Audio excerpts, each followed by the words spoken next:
Olá pessoal, vamos então concluir hoje a nossa aula 8 de gramática do material Drummond, que é a aula que diz respeito a orações subordinadas adverbiais e orações coordenadas. Então no último vídeo a gente começou a estudar as orações coordenadas, vimos as orações coordenadas assindéticas e vimos dois tipos de orações coordenadas sindéticas, as aditivas e as adversativas. Então nesta aula a gente vai ver os três tipos de orações coordenadas sindéticas que faltam. Então vamos a elas, vamos pegar os exemplos aqui.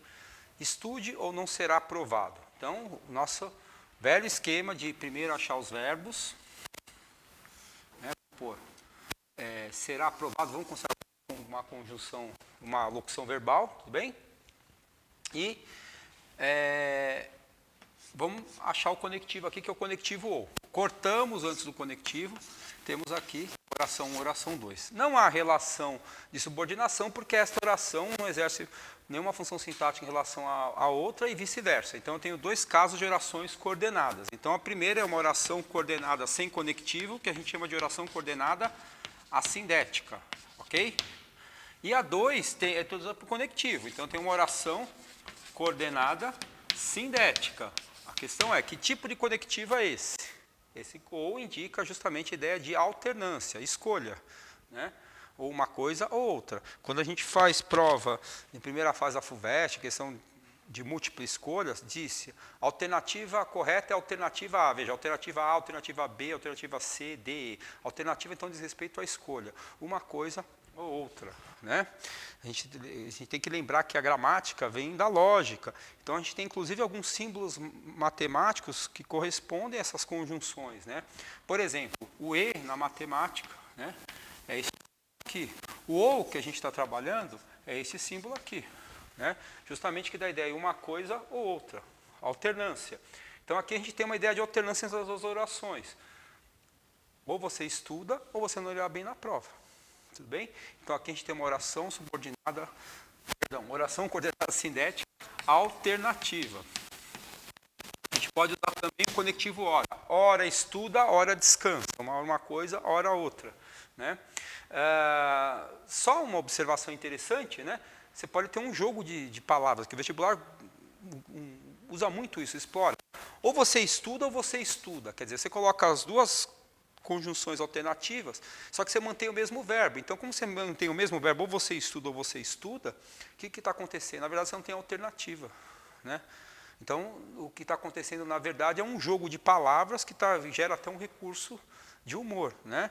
Pode ser que o vestibular explore alguma questão, um jogo de palavras como esse. Então, tem que saber usar esses conteúdos, saber usar essas relações de sentido e saber enxergar isso no texto e ver os efeitos que causam, ok?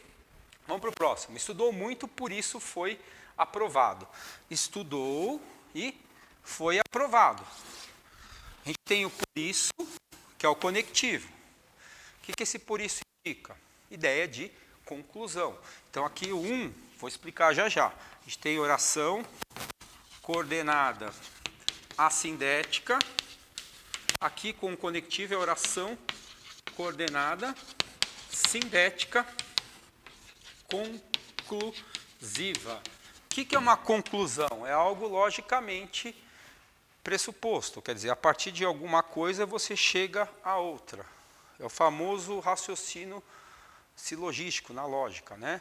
Daquele caso, todo homem é mortal, Sócrates é homem. Qual que é a conclusão que eu chego a partir disso? Se todo homem é mortal e Sócrates é homem, a única conclusão que eu posso chegar logicamente pressuposta inferindo a partir desses dois pressupostos é que Sócrates é mortal.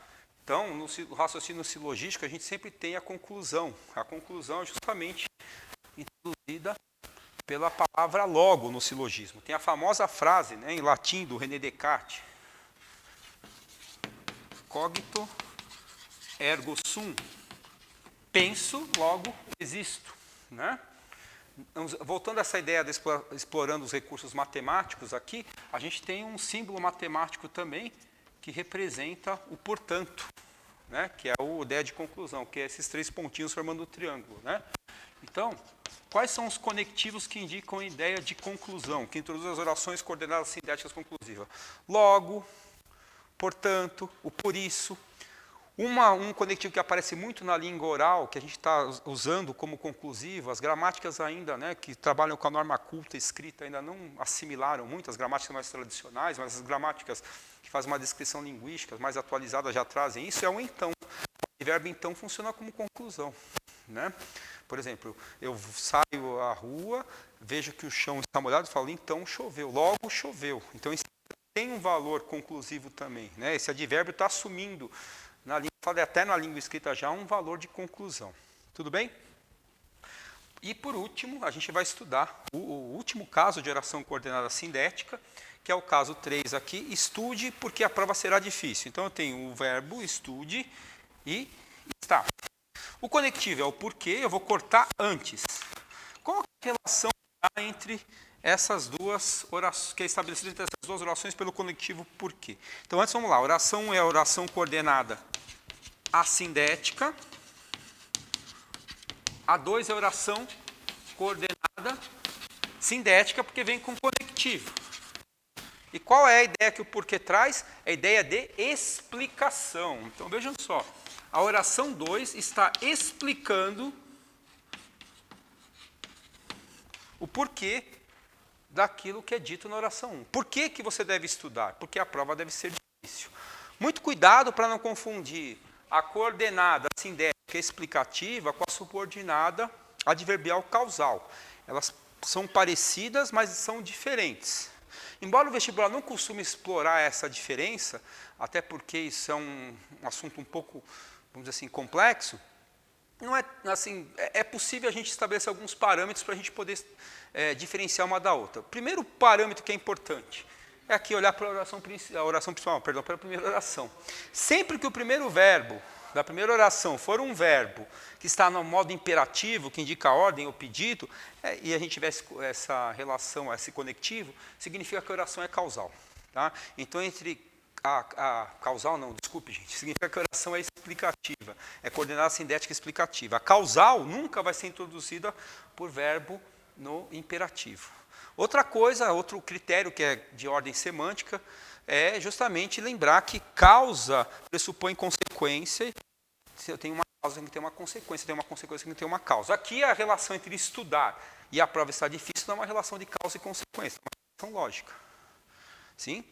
Então, com isso a gente conclui as orações coordenadas e vamos fazer um exercício aqui da apostila, né, para a gente poder reforçar esse conteúdo. Eu escolhi aqui na página 274 da nossa aula 8 o exercício 2, que é o exercício da VUNESP. Então, vamos lá, vamos ver como é que fica aqui esse exercício, como é que a gente responde. Então, para que julguemos boa, é necessário e suficiente que ela contribua para que a obra litero-musical de que faz parte seja boa. No período em destaque, a oração para que a julguemos boa indica em relação à oração principal o quê? A. Comparação. B. Concessão. C. Finalidade. D. Tempo e proporção. Então, é um exercício, é uma questão de vestibular, concurso, que explora o valor semântico das conjunções subordinativas que introduzem as orações subordinadas adverbiais. Né? Então, para que a julguemos, lembra? O para que indica a ideia de finalidade. Então, a gente tem aqui qual alternativa? Alternativa C. Ok? E, só para a gente concluir, vamos pegar aqui a questão do Mackenzie, né? A questão que está na página 275, que a gente tem um pequeno texto aqui da revista Super Interessante, e eu não vou ler o texto porque não vai dar tempo, mas a gente vai direto para as frases pontuais para poder responder. Os dois pontos utilizados nas referências 1 e 2 podem ser substituídos respectivamente, sem prejuízo do sentido original do texto, por. Então, o que acontece? A gente tem que achar aqui qual é, dentro do texto, o conectivo que a gente pode colocar dentro desse contexto que mantém as relações lógicas, semânticas entre as orações, os enunciados, e que sejam pertinentes. Né? A alternativa aqui que a única alternativa plausível é a alternativa B, pois e uma vez que. Pessoal, é isso. Valeu, concluímos então nossa aula 8 da apostila Drummond de gramática. Nos vemos nos próximos vídeos, nas próximas aulas. Valeu, um abraço, tchau, tchau.